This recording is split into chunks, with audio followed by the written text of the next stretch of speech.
लाभ कमाने की चाह में हमारे जिन किसान भाइयों ने करेला की फसल लगाई है वे इस समय बंटवार की अवस्थाओं पर है।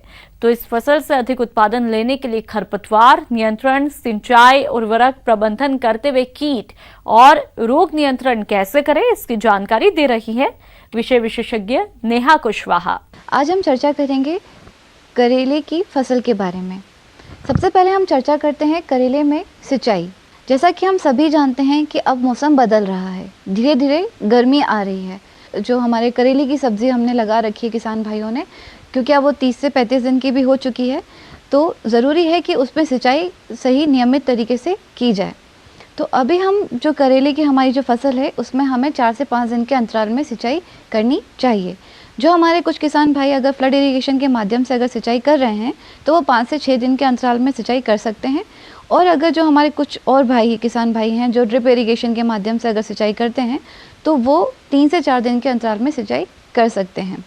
इसके अलावा यदि जैसे हमारे बहुत कुछ ऐसे फार्मर्स भी हैं जो मल्चिंग का प्रयोग करते हैं, मल्चिंग के द्वारा हम अपनी मिट्टी का मॉइस्चर मेंटेन कर सकते हैं, उसको बहुत दिन तक रख सकते हैं और साथ ही जो उगने वाले खरपतवार हैं उनको भी आप नियंत्रित कर सकते हैं। किसान भाइयों, अभी आपने सिंचाई प्रबंधन के बारे में जाना। अब आइए जानते हैं आप करेला की फसल से ज्यादा उत्पादन प्राप्त करने के लिए खरपतवार नियंत्रण और उर्वरकों का प्रयोग किस प्रकार से करें। सबसे पहले हम ये जान लें कि खरपतवार से हमारी मुख्य फसल पर क्या असर पड़ता है। जैसे कि हमारी मुख्य फसल हमने करेला लगा रखी है, अगर उसमें कोई भी खरपतवार आता है तो वो जो मॉइस्चर हुआ, लाइट हुआ या हवा है, इन सब के लिए वो कॉम्पीट करता है, तो जिससे जो हमारी मुख्य फसल है उस पर बहुत ही ज़्यादा प्रभाव पड़ता है। वो अपनी ग्रोथ पूरी नहीं कर पाता है और कभी कभी हमारी फसलों को बहुत अधिक नुकसान पहुंच जाता है। तो इसलिए ज़रूरी है कि हम समय समय पर निंदाई गुड़ाई के माध्यम से हमारे खेत को साफ़ रखें या फिर वीड मुक्त रखें। तो हमें 25, 30 या 35 दिन के अंतराल पे हमें पहली निंदाई या गुड़ाई कर देनी चाहिए। फिर दूसरी बार जो हम करेंगे तो 45 से 50 दिन के अंतराल पे करेंगे। अब हम आगे बात करते हैं करेले में खाद एवं उर्वरक प्रबंधन की। 108 kilogram urea, 250 kilogram single super phosphate, 60 kilogram potash, इसकी भी हमें आवश्यकता होती है। तो यूरिया का जो हमारे मात्रा हमने ली है उसकी आधी मात्रा को हम लेंगे और सिंगल सुपर फॉस्फेट और पोटैश इसकी पूरी मात्रा को हम जब हम खेत तैयार करते हैं उस टाइम हम दे देते हैं। जो हमने बचाया हुआ जो हमारा आधा यूरिया बच गया है उसको हम 2 भागों में विभाजित कर देंगे। तो जो हमारा आधा जो भाग होगा उसको हम जब हमारा फसल में 4 से 5 पत्तियां आने की अवस्था होगी हम उस समय उसको देंगे, और जो बची हुई हमारी आधी और मात्रा बची है यूरिया की उसको हम जब हमारे पौधे में फूल आने लगेंगे उससे पहले हम उसको दे देंगे। इसके अलावा हमारे किसान भाई अपनी फसल में NPK 19-19-19 की जो पानी में घुलने वाली जो होती है उसमें 100 ग्राम वो और साथ में ह्यूमिक एसिड की 30 ml को हम 15 लीटर पानी में मिलाकर भी छिड़काव कर सकते हैं। इससे भी हमारी फसल को बढ़त प्रदान होती है। किसान भाइयों, करेले की फसल को कीट और रोग बहुत ज्यादा नुकसान पहुंचाते हैं, जिससे उत्पादन में कमी आ जाती है। तो आप इन कीट और रोगों की पहचान कर नियंत्रण कैसे करें, आइए जानते हैं। इसमें जो मुख्य रूप से कीट लगता है वो होता है वाइट फ्लाई, जिसे हम सफ़ेद मक्खी भी कहते हैं। ये जो वाइट फ्लाई है ये सकिंग पेस्ट के नाम से जाना जाता है। सकिंग पेस्ट इसका नाम क्यों है, क्योंकि यह जो हमारे पौधा है नाजुक या कोमल हिस्से होते हैं जैसे पत्ती हो गई है या नए तने हैं या फ्रूट है, उनसे सक करता है, जो उनके न्यूट्रिएंट्स हैं उनको सक करता है। इसके अलग अलग स्टेजेस होती है, उसमें से जो निम्फ और एडल्ट स्टेजेस हैं ये सबसे ज़्यादा नुकसान पहुँचाती हैं।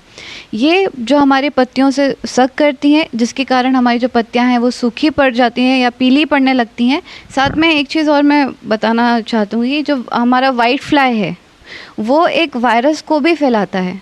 येलो मोज़ेक वायरस है एक, जो वो जिसके लिए वो एक वेक्टर की तरह काम करता है। वाइट फ्लाई एक जगह सक करके वो दूसरे पौधों पे भी उसको फैला सकता है, एक पौधे से दूसरे पौधे पे धीरे धीरे करके पूरी फसल ख़राब कर सकता है।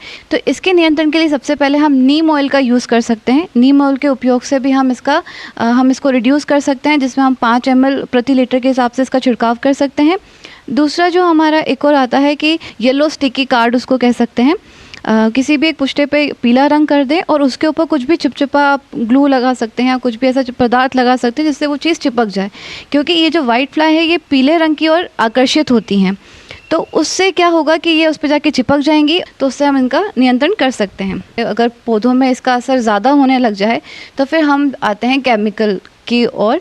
तो केमिकल में हम इमिडाक्लोरपिड 17.8 SL का प्रयोग करते हैं। इसमें हम उसकी 1 मिलीलीटर की मात्रा को 1 लीटर पानी में घोलकर इसका छिड़काव कर सकते हैं। जो दूसरा एक और इसमें कीट हमें मिलता है वो हमारा आता है फ्रूट फ्लाई। फ्रूट फ्लाई जो है वो क्या करती है, जो उसके फल आते हैं उनके अंदर अंडे देती हैं। अंडे क्योंकि ये अब बाहर से नहीं दिख पाता है तो इसका कोई हम कंट्रोल नहीं निकाल पाते हैं पहले शुरुआती अवस्था में।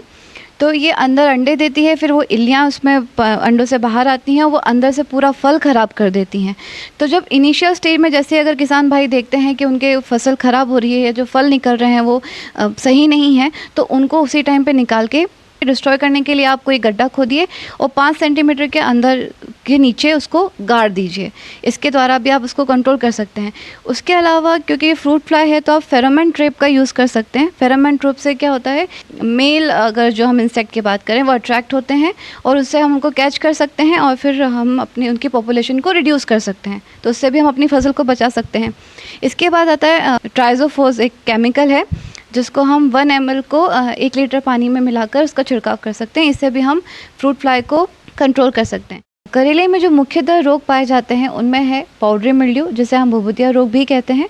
जो हमारा पाउडरी मिल्ड्यू है उसमें क्या होता है, पौधे के जो शुरुआती दिनों में जब ये रोग लगता है तो पाउडर नुमा एक परत जम जाती है पौधे के तनों पे या उसकी पत्तियों पर, और ये पत्तियों के ऊपरी सतह पर भी नीचे की सतह पर भी रहता है। तो इसके कंट्रोल के लिए जो हम यूज़ करते हैं उसमें है घुलनशील गंधक है, जिसकी हम मात्रा लेते हैं 2 से 3 ग्राम प्रति लीटर के हिसाब से इसका छिड़काव करते हैं। इससे हम पाउडर मिल्ड्यू को हम कंट्रोल कर सकते हैं। तो इस प्रकार आप जो रोग इनमें होते हैं उनसे भी आप अपनी फसलों को बचा सकते हैं, सुरक्षित कर सकते हैं और अपने उत्पादन को बढ़ा सकते हैं। ग्रीष्मकालीन मूंग की फसल बंटवार की अवस्था पर है। इस फसल से अच्छा उत्पादन मिले इसके लिए आपको फसल में खरपतवार नियंत्रण करते हुए सिंचाई प्रबंधन और कीट रोग नियंत्रण पर विशेष ध्यान देना होगा। इसकी जानकारी दे रहे हैं कृषि विज्ञान केंद्र शहडोल के डॉक्टर शेखर सिंह बघेल। किसान भाइयों, इस वक्त हमारे खेत में मूंग की फसल लहलहा रही है और अगर हम मूंग की फसल की बात करें तो लगभग 20 से 25 दिन या कहीं कहीं पे 1 महीने की हमारी मूंग की फसल हो रही है। और इस वक्त खेत में समसामयिक कुछ खास बातें हैं जिसका मूंग की फसल में आपको विशेष रूप से ध्यान रखना है। उसमें सबसे पहली बात आती है कि खेत में इस वक्त मूंग की फसल के बीच में खरपतवारों की समस्या आ रही होगी। किसान भाइयों, यह खरपतवार मूंग की फसल के साथ खाद, उर्वरक, हवा, पानी तथा प्रकाश के लिए प्रतिस्पर्धा करते हैं और साथ ही साथ अनेक प्रकार के कीट और रोगों का भी प्रकोप होने लगता है। इसलिए आप खुरपी द्वारा मूंग की फसल में निदाई गुड़ाई करके फसल को खरपतवारों से मुक्त रखें। इसके अलावा सिंचाई प्रबंधन कैसे करें, आइए जानते हैं। निदाई गुड़ाई करने के बाद आप इसमें पानी की सिंचाई करें, क्योंकि अगर आपके खेत में नमी की कमी होगी तो आपकी जो पौधों की बढ़वार है वो कम होगी। पौधों की बढ़वार अगर अच्छी होगी तो आपकी मूंग की फसल की उपज भी अच्छी प्राप्त होगी। इसलिए खेत में जब भी आप निरीक्षण करें और इस बात का ध्यान रखें कि अगर नमी की समस्या आ रही है तो आप उसमें एक हल्की सिंचाई जरूर करें। मूंग की फसल को कुछ कीट और रोग अत्यधिक नुकसान पहुँचाते हैं, इसलिए आप इन कीट और रोगों का सही समय पर नियंत्रण कैसे करें, आइए जानते हैं। और इस बात का भी विशेष रूप से ध्यान रखें कि इस वक्त जब खेत में आप जाते हैं तो निरीक्षण करते रहें। इस वक्त रस चूसक कीटों की समस्या आपको विशेष रूप से हमारे इन मूंग की फसल में या पत्तों में आएगी। और इस वक्त आपको चाहिए कि लगभग जो हमारे शुरुआत में आपको लगता है कि रस चूसक कीटों की समस्या आ रही है तो हमें समन्वित कीट नियंत्रण करना है। उसके लिए आप 5 ml नीम का तेल 1 लीटर पानी में घोल बनाकर उसका अगर आप छिड़काव करते हैं तो आपकी जो फसल है उसमें रस चूसक कीट हैं जैसे एफिड है, जैसिड है, माहू है, इनकी समस्या नहीं आएगी। और कई बार आपको लगता है कि कीड़ों की समस्या बहुतायत में आपकी फसल में हो रही है तो आप इसमें जो दवाइयाँ हैं जैसे इमिडाक्लोरपिड है, इनकी लगभग 1.5 से 2 ml मात्रा प्रति लीटर पानी में घोल बनाकर इनका छिड़काव करें। इसके अलावा मूंग की फसल में इल्लियों का प्रकोप होता है। यह इल्लियां पहले मूंग की कोमल पत्तियों, टहनियों और फूलों को खाकर नुकसान पहुंचाती है और फली आने पर फलियों में छेद करके दोनों को खराब कर देती है, जिससे मूंग के पौधों का पूर्ण विकास नहीं हो पाता और उत्पादन में कमी आ जाती है।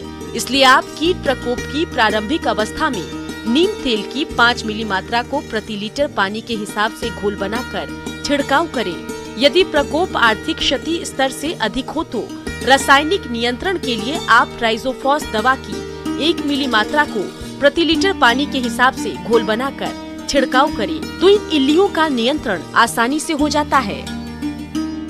किसान भाई, आप देखेंगे कि मूंग के खेत में कई बार पीला मोजेक या सफ़ेद हमारा पीला रोग की समस्या आती है। पत्तियां धीरे धीरे पीली पड़ने लगती हैं और ये जो रोग है एक वायरस के कारण होता है, लेकिन इसका फैलाव करती है सफ़ेद मक्खी। सफ़ेद मक्खी जो कि पूरे खेत में फैल जाती है और इसको जो वायरस है इस रोग को पूरे खेत में फैला देती है, जिससे पीला मोजेक रोग कहते हैं। और इसकी रोकथाम के लिए हमें चाहिए कि इस सफ़ेद मक्खी को रोकना है। इसके लिए आप क्लोरोपाइरीफास या इमेडाक्लोप्रिड जो दवा है इसकी लगभग 1.5 से 2 ml मात्रा प्रति लीटर पानी में घोल बनाकर अगर आप खेत में छिड़काव कर दें तो आपके खेत में ये समस्या कम से कम आएगी। इस बात का भी विशेष रूप से ध्यान रखना है कि जब भी आपके खेत में आप बुआई कर रहे हैं तो उस वक्त प्रजातियों का चयन एक विशेष रूप से ध्यान रखें कि हमारी जो रोग प्रतिरोधक प्रजातियां हैं उनका उपयोग करें और सही प्रजातियों का सही समय पर समसामयिक बातों का ध्यान रखें और आप अच्छा लाभ मूंग की फसल से खेतों से प्राप्त कर सकते हैं। लॉकडाउन में अनाज भंडार के रूप में किसानों की मेहनत ही देश के काम आ रही है। फिर भी इस वक्त सबसे ज्यादा किसान ही परेशान है। पहले से चला आ रहा कृषि संकट लॉकडाउन के चलते गहरा हो गया है।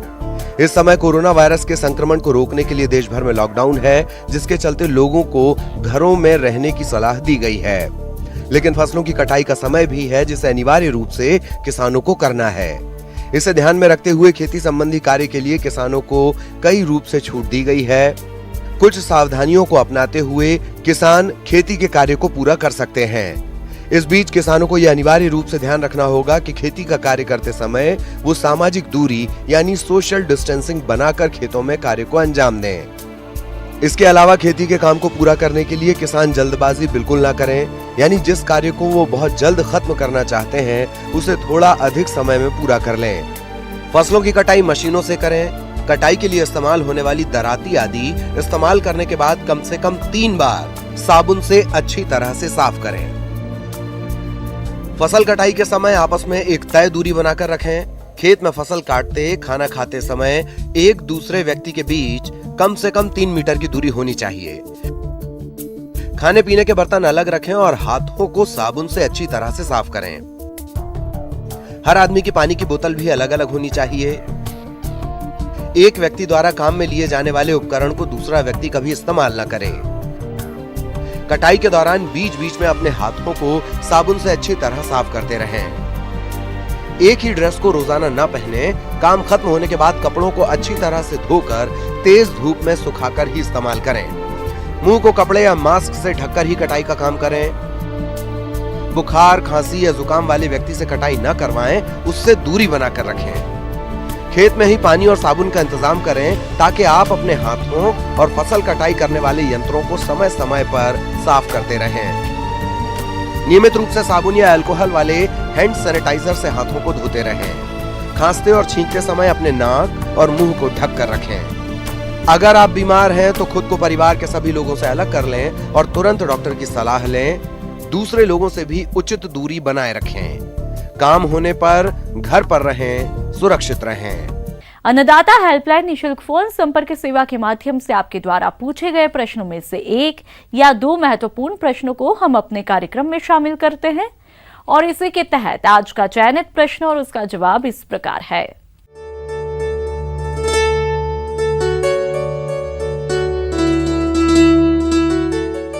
अन्नदाता कार्यक्रम में आज जो प्रश्न हमने शामिल किया है उसे पूछा है जाबरा जिला बैतूल से अनिल जितपुरे ने।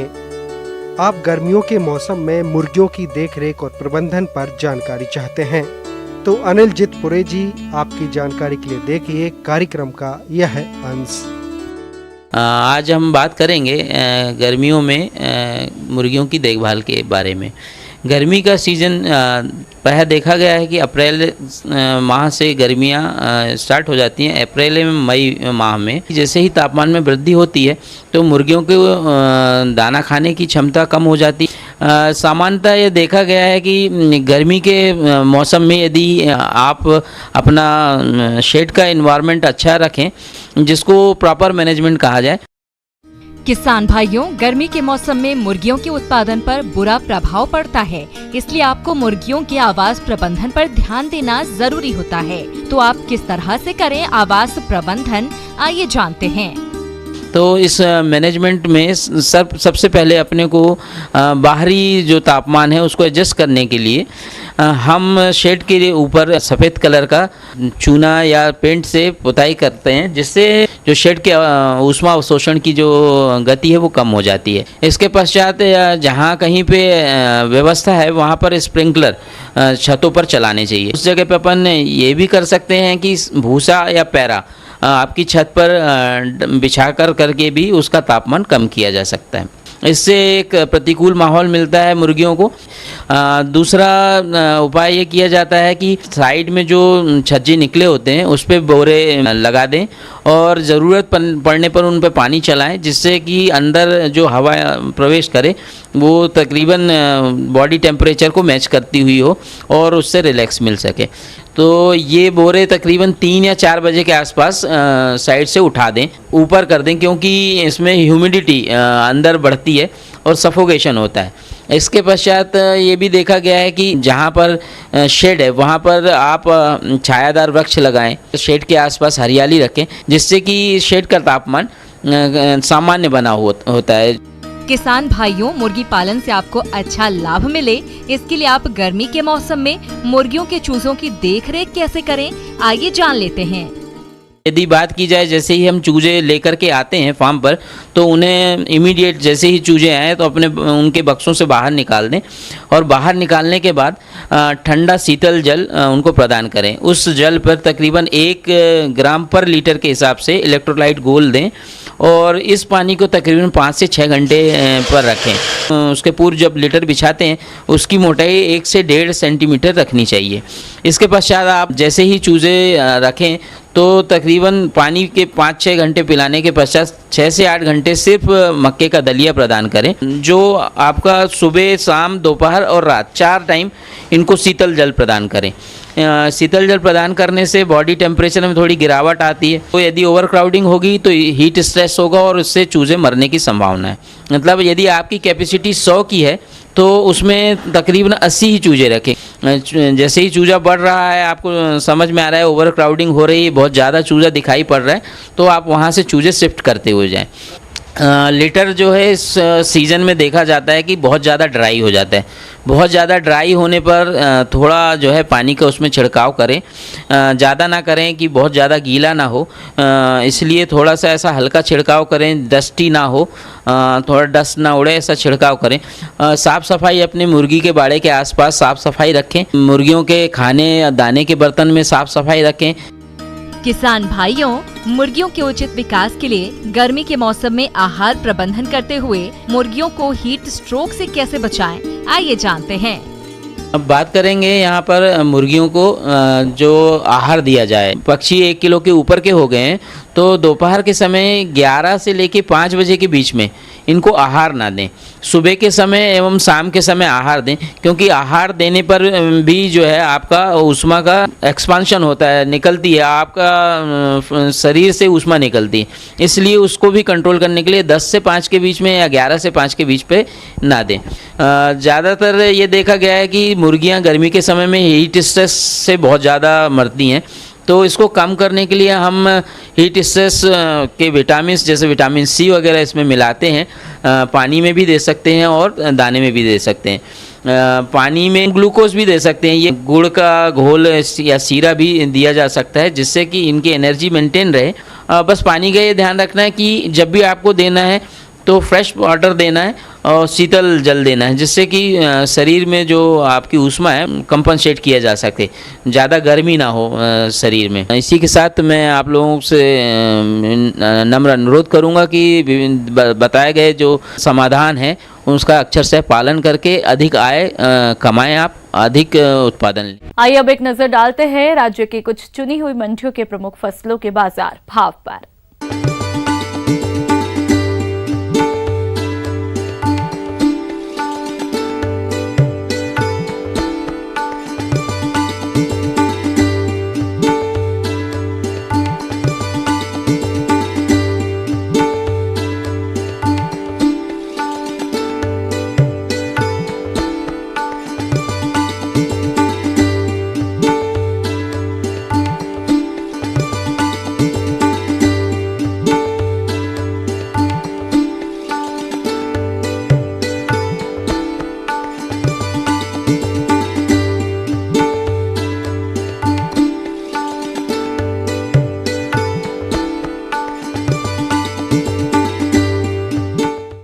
किसान भाइयों, अन्नदाता आपकी सेवा के लिए संकल्पित है। कृषि संबंधित समस्या और सुझावों के लिए आप हमें इस पते पर भी संपर्क कर सकते हैं।